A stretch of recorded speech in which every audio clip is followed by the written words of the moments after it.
আজকে হাসরের ময়দানে এমন অবস্থা, আমরা মনে করি দুনিয়াতে তো আমার সবাই আছে, দুনিয়াতে কেমন করে আমার সবাই হয়।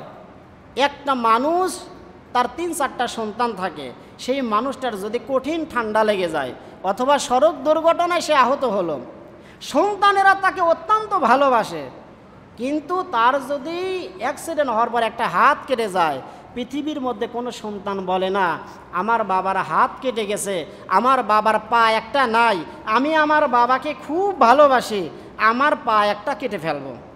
আমার বাবাকে ভালোবাসি যেহেতু, ভালোবাসার উদাহরণস্বরূপ আমার বাবার যেহেতু একটা পা নাই, আমিও পাও রাখবো না। তাহলে দুনিয়াতে আপন কে?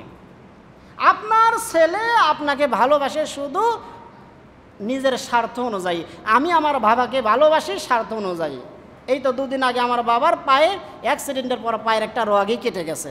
আমার বাবাকে কিন্তু আমি খুব ভালোবাসি, যতটুকু সম্ভব হয়েছে কিছু ফল কিনে এনে দিয়েছি, কিন্তু আমি তো একথা বলছি না আমার বাবার পা দুর্ঘটনার কারণে একটা রগ কেটে গেল, আমার পায়ের রগটা আমি কেটে ফেলবো, আমি তো এই কথা বলছি না। তাহলে আপন কে? যার যার চিন্তা আমাদের তার করতে হবে। এজন্য রবি ঠাকুরের একটা কবিতা আছে, সোনার তরী কবিতা।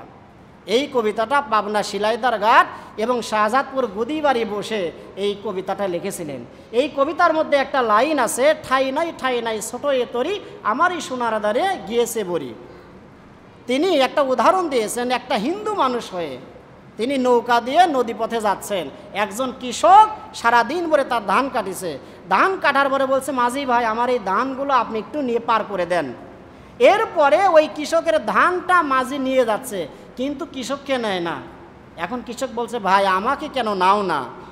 তখন মাঝি বলছে যে ভাই তোমার ধানটাই শুধু নেব, তোমাকে নেব না, কারণ আমার এই নৌকার মধ্যে শুধু ধানের জায়গাই হবে, তোমার জায়গা হবে না।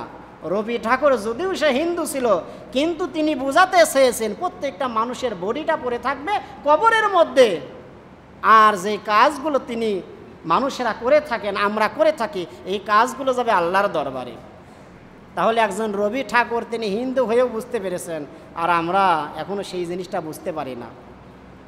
আমার একটা অসুখ হোক, আপনার একটা অসুখ হোক, তাহলে বোঝা যাবে কে আপন কে পর। এজন্য আসুন আরও একটা ছোট্ট উদাহরণ দেই, শেষ করে দেই।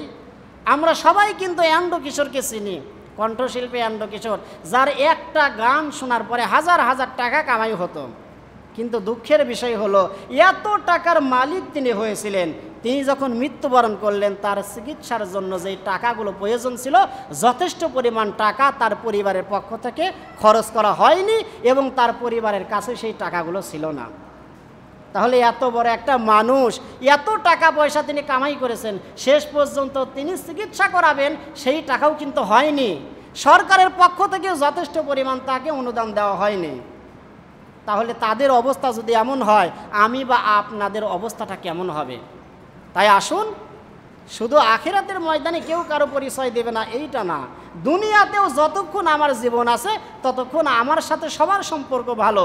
যখন আমার জীবনটা চলে যাবে, আত্মাটা বের হয়ে যাবে, আমার ছেলে বলবে বাবাকে তাড়াতাড়ি ঘর থেকে বের করে দাও, আমার ভাই বলবে তাড়াতাড়ি ওকে গোসল করাও, বাবা বলবে তাড়াতাড়ি কবরস্থানে নিয়ে যাও, মা বলবে দুনিয়াতে আর রাখা যাবে না, এলাকাবাসী বলবে যত রাখবে তত গুনাহ হবে। এটা আমার ক্ষেত্রেও হবে, আপনার ক্ষেত্রেও হবে। আজকে আপনার এতগুলো টাকা, অথচ আপনাকে কবর দেওয়া হবে আপনার বডি অনুযায়ী। এজন্যই আল্লাহর রাসূল বলেছেন লা ইয়াসাউ ওয়াকিফান ওয়ালা জালিসান ইল্লা মান ফিহি ইয়াদজা, প্রত্যেকটা মানুষকে এমন জায়গায় রাখা হবে তার বডি বরাবর জায়গা যতটুকু বরাদ্দ হবে সেইখানেই তাকে রাখা হবে, সেইখানে দাঁড়ানোর কোনো ব্যবস্থা হবে না, একজন মানুষ ভালোভাবে বসে থাকবে সেটাও হবে না। তাহলে আপনার জন্য যা আমার জন্য তাই। একজন কোটিপতি মানুষের জন্য তার বডি অনুযায়ী জায়গা নির্ধারণ করা হয়, আবার একটা পথের ফকির যিনি তার জন্যই কবরের দেশে তার বডি অনুযায়ী কবর করা হয়, একটু বড়ও করা হয় না।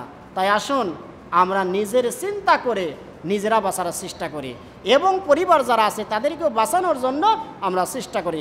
মহান আল্লাহ তাআলা আমাদের সবাইকে সেই তৌফিক দান করে দিন। সকলে বলে আমিন। ওয়া আখির।